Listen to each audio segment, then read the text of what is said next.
Muy buenos días. Nos encontramos con el profesor Luis Miguel Caro Barrio, quien nos va a conceder parte de su tiempo para disertarnos sobre una temática que él viene trabajando desde hace tiempo, como es la discriminación de la población afrodescendiente, afrocolombiana, palenqueros, raizales y negros que habitan el territorio colombiano. Profesor Luis Miguel, muy buenos días, muchas gracias por concedernos este espacio. Bueno, Díganos. buenos días, Lainet, y gracias a ti por la invitación que me haces. Mira, Luis Miguel, a mí me ha llamado mucha la atención esta temática que tú vienes desarrollando en tus trabajos de investigación. Quiero que compartas con nosotros todas esas características que tú tienes sobre qué es la discriminación. Bien, es un proceso de investigación que ha llevado un largo tiempo, no solamente en el tema de la discriminación racial, ¿no? El grupo de investigación al cual hago parte tiene unas líneas muy fundamentadas y tenemos unas personas dedicadas a la experticia, ¿no? Por ejemplo, a la historia hay una persona que se dedica y a la parte legal y curricular de la Cátedra de Estudios Afrocolombianos tenemos también un investigador que es la persona encargada en estos temas. Para la invitación que me haces, yo vengo a charlar contigo sobre la discriminación racial, ¿no? Es la primera pregunta que me estás realizando y puedo contestarte más o menos lo siguiente. El concepto de discriminación es un concepto totalmente neutro. Ese concepto puede ser utilizado naturalmente por las personas en la vida cotidiana. ¿Cómo así? Te puedo dar un ejemplo. Discriminar algo es simplemente separar, seleccionar algo de una cosa u otra.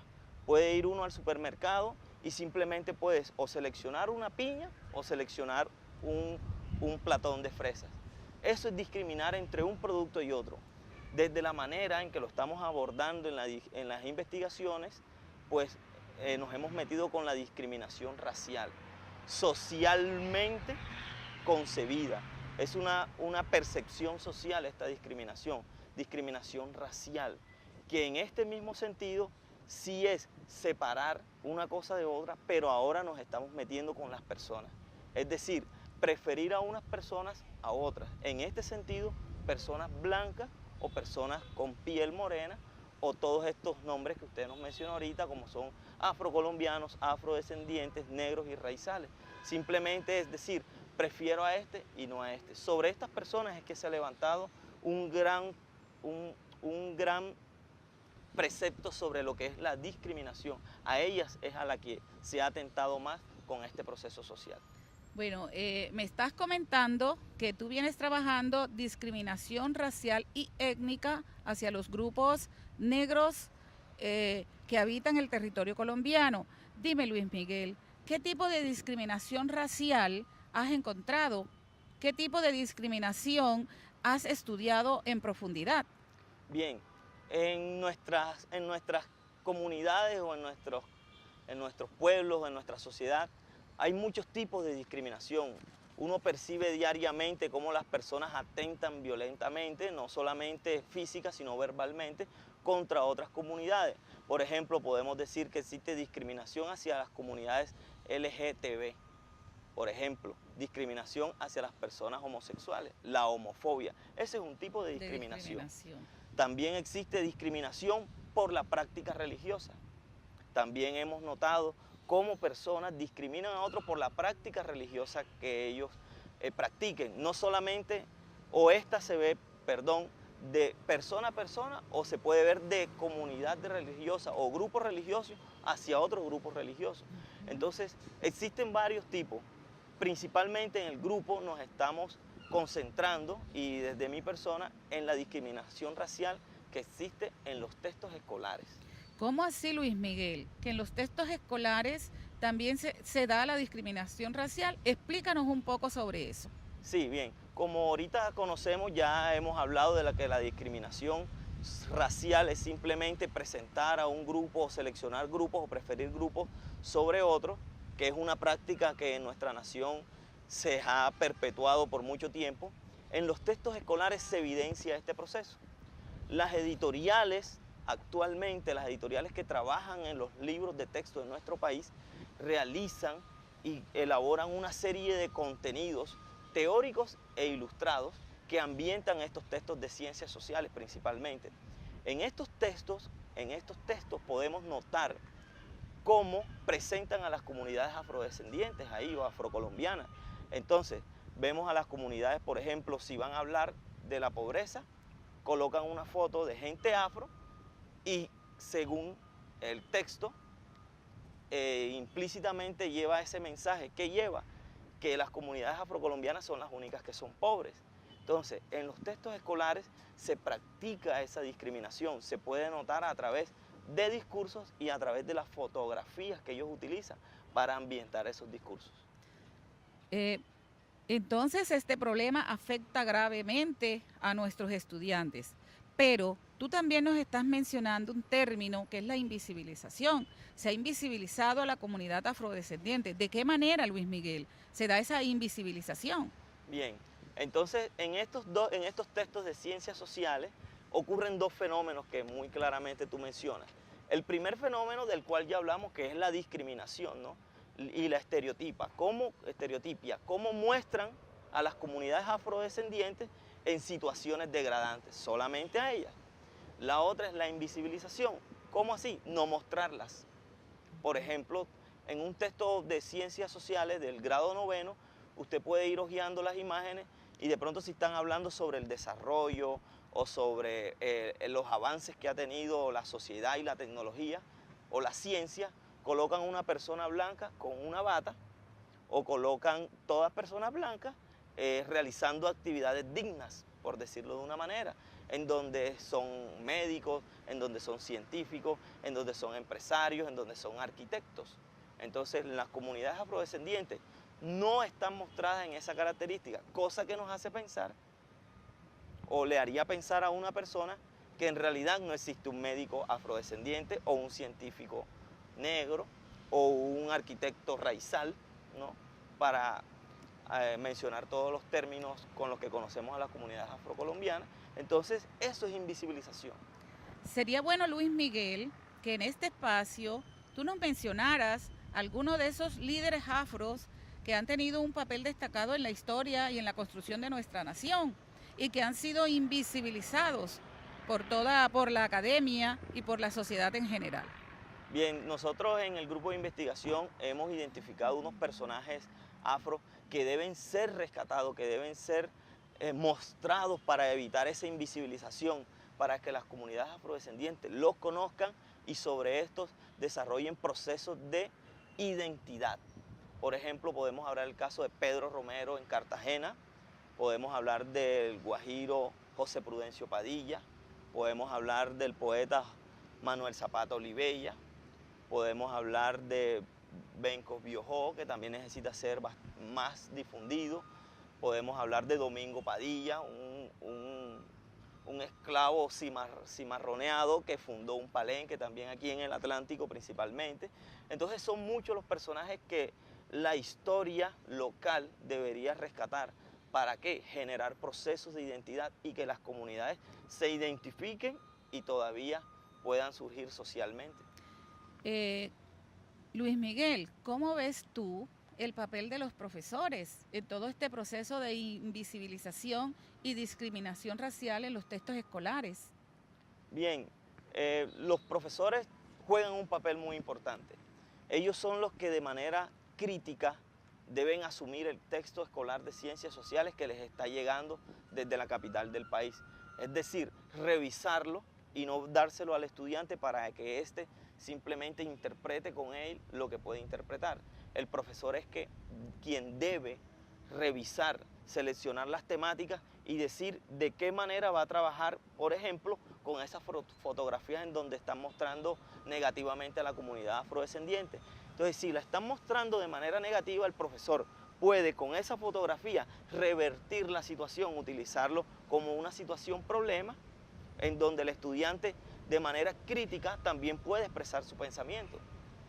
Ojo, esa es una parte. La segunda puede ser esta. Los docentes también están en la obligación de construir guías académicas que verdaderamente respondan al contexto social de las personas que estudian en sus instituciones. Entonces, Si están en comunidades afro, ver cómo la cultura permea todos los ámbitos de la vida social de esos estudiantes para que estos puedan desarrollar unos procesos que enaltezcan a las comunidades, a su misma comunidad. Nos has hecho una ilustración sobre este proceso de discriminación racial que se manifiesta en los textos escolares. Nos has dado muchos elementos, pero dentro de todas esas investigaciones, muéstranos algunos testimonios más fehacientes que ilustren esta situación.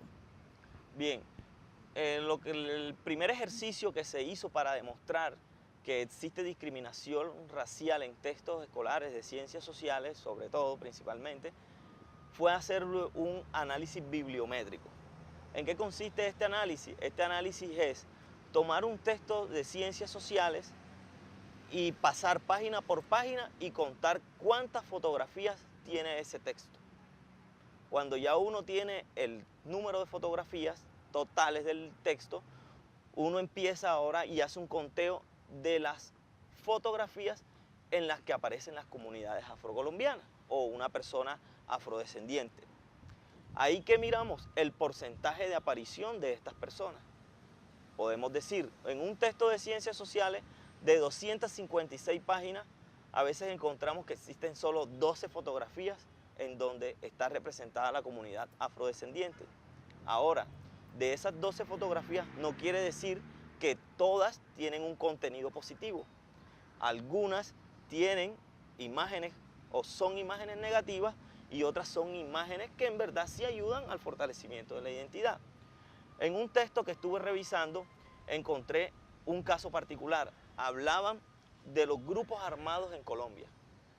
Y en la fotografía con la que estaban ilustrando ese texto, ese tema, aparecían 4 afrodescendientes sin camisa que estaban en una playa sentados haciendo nada. Cualquier persona, cualquier chico que ve esa fotografía va a pensar o su capacidad de razonamiento le indicará que los afrocolombianos fueron los que iniciaron el proceso este armado en Colombia. O segundo, también que los afrocolombianos todos viven en la playa sin hacer nada y sin camisa, disfrutando del paisaje. Entonces son pensamientos errados que esas imágenes le inculcan a los niños. Entonces, ahora esos niños, esos jóvenes, absorben toda esa cantidad de información y la interpretan de la manera en la que ellos les pueda representar algo para la sociedad. De eso te puedo dar un ejemplo. En un colegio normal se puede notar a veces que si hay un afrocolombiano en un texto que aparece en una fotografía y que está sin camisa, que está en el campo, cualquier otro chico dirá, si tiene un compañero negro, ¿no?, o afrodescendiente, le dirá, mira Perencejo, aquí está un primo tuyo. Y ese es un comportamiento racista que el libro refuerza. Entonces, esas son muchas herramientas con las que debemos problemas con los que debemos combatir. Y ya les mencionaba hace un rato que los docentes deben de jugar un papel importante, porque ellos son los que revisan o deberían revisar y generar un comportamiento más adecuado acerca de ese proceso. Bueno, con todo esto que nos has manifestado, ¿verdad que es una problemática grave? Porque bien es cierto que muchos psicólogos, muchos pedagogos que han trabajado al respecto, dentro de ellos Jean Piaget, dentro de ellos Lev Vygotsky, nos están planteando que el medio social, que las imágenes refuerzan mucho los aprendizajes de los estudiantes. Entonces, estas imágenes que son discriminatorias van aumentando más el proceso de invisibilización y discriminación de la población afrodescendiente. Entonces, dinos, Luis Miguel, ¿qué hacer? ¿Qué mecanismos utilizar? ¿Qué estrategias desarrollar para contrarrestar esta discriminación racial en los textos escolares? Bien, uno de los métodos que deberíamos o con el que deberíamos empezar es rescatar la historia local. Si nosotros rescatamos la historia local y rescatamos todos esos personajes que significan algo para nuestras comunidades, estaremos dando un gran paso. Porque las personas en Cartagena, por ejemplo, conocerían su historia real, conocerían las personas que contribuyeron a sus procesos de independencia, al proceso de formación, no solamente mencionar a los grupos élites de nuestro país. Esas historias locales ayudarían a que cada comunidad sienta con esa persona un grado de conexión, lo que nosotros denominamos identidad, ¿no? Reforzar la identidad a través de vínculos sociales y de personas que signifiquen o que sean algo cercano para nosotros. Segundo, es mejorar la calidad de esos textos escolares. No quiero decir que sean defectuosos o malos, simplemente que se deben acomodar a las realidades sociales de cada contexto. Es difícil trabajar para un profesor con un texto que está pensado desde la capital, que está pensado con un discurso elitista, que está pensado con un discurso de la población mayoritaria. Entonces, desde ese ámbito es difícil trabajar y reforzar y combatir estos procesos. Además de todo lo que conlleva el proceso educativo, que debe ser bastante amplio. Todo lo que el país con las políticas que está implementando o la política de la implementación de la Cátedra de Estudios Afrocolombiana, que debería ser obligatoria para todas las escuelas del país, implementando esa cátedra, mejorando los textos escolares y construyendo nuevas historias, podemos empezar a reforzar y a combatir todos estos procesos de discriminación. Entonces, tú nos estás diciendo que hay que mostrarles a los pueblos su verdadera historia, hay que publicar en los textos escolares, pero tú sabes que es difícil que se logre porque hay todo una estructura, unas organizaciones que de una u otra manera lo impiden. Entonces, la actitud del profesor Luis Miguel para trabajar con estos textos en los que persiste esa invisibilización y esa discriminación, ¿cuál crees tú que debería ser? Bien, el profesor en este sentido tiene que constituirse como un disidente, como un detractor, ¿no? Por decirlo de alguna manera, de ese discurso hegemónico. Este profesor debe ser crítico, consciente de la educación que está impartiendo. Debe ser un conocimiento o una educación totalmente contextualizada. Es decir, que se encarnice o que se enfoque en enseñar lo que verdaderamente se debe aprender en un contexto social, cultural, étnico, enseñarle a sus comunidades, rescatarle. Hemos sabido por las investigaciones que realiza el Grupo Historia, Sociedad y Cultura Afrocaribe que hay procesos que se están perdiendo o hay manifestaciones culturales que se están perdiendo en algunas comunidades, por ejemplo en la Palenquera, o estos problemas de autorreconocimiento, que es no me digas negro, o mejor llámame moreno. Todos esos procesos se pueden solucionar con la educación, pero críticamente. Entonces, son profesores que también tienen que unirse a la causa y contribuir para que no es dejar de utilizar los libros, sino reflexionar y hacer las críticas que sean pertinentes para ello.